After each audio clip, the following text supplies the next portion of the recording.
Glad to have you back. You're watching TVC Breakfast, and we'll continue with our discussion on the tank farms. But before that, let's tell you what is still happening around the world. Yes, indeed. Britain's police chief, Ian Hopkins, has confirmed 22 people have been killed in a blast at Manchester Arena. Hopkins says more than 50 people were also injured in the explosion at the end of a concert by U.S. singer Ariana Grande. The cause of the explosion is still unknown, but the country's northwest counter-terrorism. Right now, I think ICC came out to say this is, they are doing really so. Yes, as a matter of fact, they've been celebrating online, according to reports. Now, many Lagosians who are heading towards the toll gate may have a difficult time this morning as a trailer conveying a container fell at Motorways bus stop. This happened at about 5:16 a.m. local time, blocking the entire stretch of the road. Movement as it is right now is at a standstill, leaving passengers stranded. Traffic is also heavy on CMD Road and Inner Ikosi Road. Of course, we'll bring you more details in our subsequent bulletins. 3.5 billion naira has been committed by promoters of the Brass Fertilizer Company, which, when fully operational, will create employment opportunities for youths in Bayelsa State. Managing Director of the Oil and Gas Free Trade Zone, Umana, made the statement after visiting Governor Siraike Dixon in Yanagwa. The Bayelsa governor made a pledge of the donation of land at the Deep Sea Port for the proposed oil and gas free trade zone. You've been updated. You want to stay with us for our next discussion.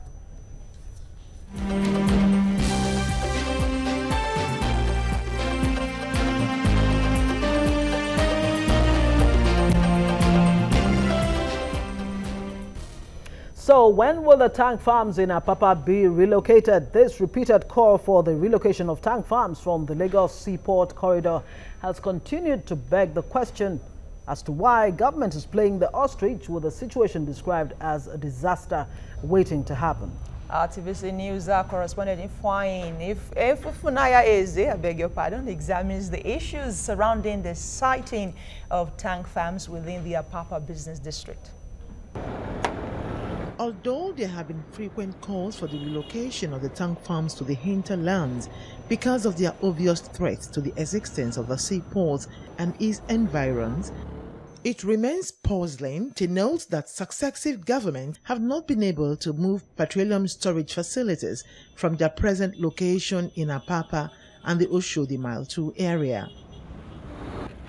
Sandwiched between residences and business premises, the highly combustible tank farms attract thousands of fuel tankers to Apapa daily, often making access routes to the seaports a nightmare. Recently, the Lagos State government announced that it was working out modalities with the federal authorities on the relocation of the oil tank farms from the residential areas in Apapa. But how soon will this be, considering that such promises were made before? If those tank farms rupture today, the whole of Apapa, including part of Lagos, will be buried. Look at tank farm, look at residential building, the whole of Coconut up to Ajegunle, where they're like a community sitting on a time bomb. The best time to tackle this was many years ago. The next best time is now, like the governor is trying to do. However, why don't we just draw a line? Look at the whole place and do a feasibility of where we are at there. Even as agitations for the relocation of the tank farms persist, the tank farms operators believe that the move could disrupt the distribution of oil and gas products and destabilize the economy. There have been mega financial commitments that have been invested by these companies to build these monstrosities that have generated hundreds of billions of dollars and naira to the Lagos State government and invariably to the federal government. So to relocate them now, you will not be able to compensate them enough. When questioned about the situation on the sideline of a recent event in Lagos, the Minister of Transportation, Rotimi Amechi, stated that the tank farms were not the problem, but blamed the inefficient call-up system for petroleum tankers. they're not problems. They have to give you fuel. What they say is the organization. How do you organize to make sure that those vehicles, suppose those vehicles are organized in such a way that one vehicle comes at a time when it's supposed to load? Then there won't be that crisis that you have there. It's not the tank farm that is the problem. It's the management of the trucks that's the problem, and we'll deal with that. They say that revamping the rail system would adequately address problems associated with petroleum product distribution, but are worried that workable action may not be taken because of vested interest in the seaports. Ifunanya Eze, TVC News, Lagos and the seaports. Ifunanya Eze, TVC News, Lagos.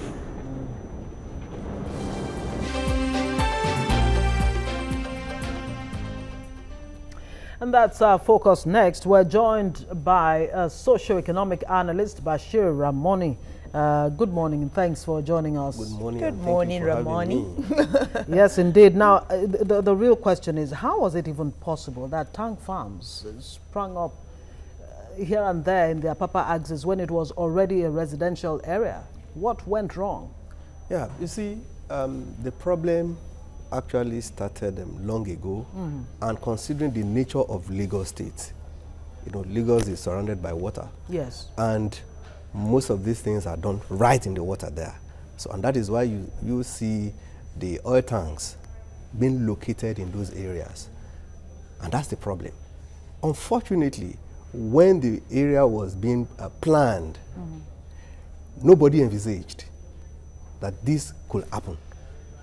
So it just came up, and the blue chips companies, the Mobil, the Shell, Total, all of them, they have their tanks there. But the problem with this country is that when we have issues, we don't look ahead of what is likely to happen in future. So we follow events. But that wasn't, but that wasn't from, like, I like to use the word from the beginning, it was not so. What was obtainable before the apapa became the hub of it? Yes, you see, the problem is this. When you see an operator in a particular area working there and nobody talks, then a lot of people begin to come around and they concentrate there. That is ineptitude of the government. Because it's the government that has the responsibility to plan. Don't forget, we operate under a constitution. Specifically, I like to refer to section 14(2)(b) that says the security and welfare of the people is the primary purpose of government. Yeah. So whatever anybody wants to do, people first. So the government is supposed to come in from the beginning. I could remember when I was in Dubai, I was looking at a large expanse of area. I saw the road connectivity. I saw power poles. I was wondering, nobody is living here. What's happening? They told me that, look, we plan our environment. We plan it. Is that what is missing in this part of the world? That is what is missing. That is playing out, whether it's in tank farms. Victoria Island, for example, was originally a residential area. It's all business hubs. Now it's an economic hub of Lagos. The question is, do we even have town planning or even town planners? Yes, we do. In this country? Yes, we do. We do. So what do paper maybe? Yes, we do, and I want to give it to Lagos State government. And why I'm saying this, way back 2002, there was this fracas between the federal government and Lagos State government as to who legislates on town planning, physical and urban planning development. Who has that power to control it? So Lagos State government took it upon itself and said, look, this is within the exclusive residual power of the state. And so they challenged this and went to Supreme Court straight away. And the Supreme Court in its wisdom said, this is exclusively meant for the state. And that's why every state is now trying to replan and replanning their state. So they are within their rights to want to relocate. Yes, it's within the right of Lagos State government or any state at all. To do that. Yes, well, let's look at the 50 major private companies that are culpable in this issue. Their own tank farms there. Yeah. Even if the government decide to look the other way, you expect that for some social responsibility duties, they want to do better. Why is that not so? Well, again, we need to look at issue of power play. Most of these oil tanks are owned by Nigerians, very high influential Nigerians. What do? These are people that are highly connected with people in power. They say, oh, please, give us some time. Oh, let us negotiate. And they keep on negotiating till kingdom come. So that's the problem.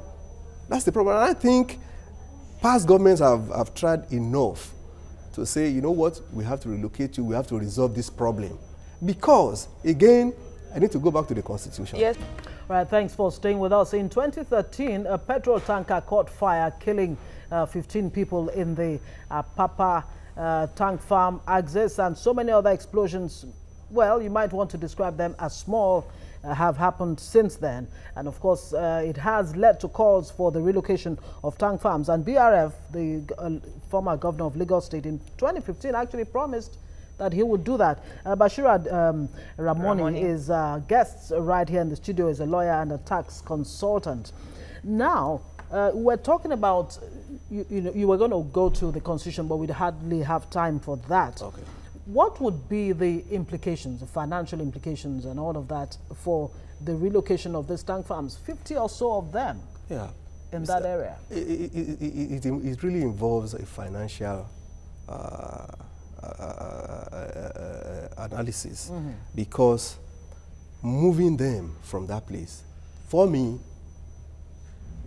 it will be very hard, because they have their tanks there. There are a lot of equipment, very heavy ones there. And for them to now remove, most of these equipment in the first place take years before they put them in place. So to move them now, it's not going to be possible. Let's face the reality. But of course, it can be a gradual thing. Let's start something.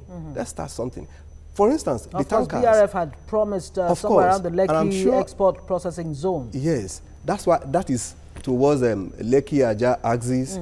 And even the operators, they have suggested that, look, why not Badagry side, where we also have water? Why not Ekpe side, where we also have water? So we can decentralize this thing. We can move the board. What Lagos State government is trying to do is to have a kind of inventory of all these So stations. if the government is adamant, if Lagos State decides to go ahead with this, who will pay compensation? Well, the issue of compensation will have to be negotiated. Because in the first place, we have to look at whether these oil tanks are supposed to be there in the first place. So if we find out that they are not supposed to be there, then they are the ones supposed to pay the government. And if they were not supposed to be there, obviously somebody gave them the licenses. Yes. Which we hear that Lagos State government has decided not to give anymore until it can be revoked. They are done with it can be revoked. Okay, so if they are giving licenses, then you don't ask them to pay for it, because it becomes illegal to an extent. It's a legal document. If I was given a license to be there, then it was within my right to be there. Yes, and I won't pay you. Yes, a license has a legal implication. A license is just a permit that, oh, I allow you to use this thing. It can be revoked. I can withdraw that license. Yeah, we get that, but don't ask me to pay penalties on it. Well, it depends. It depends.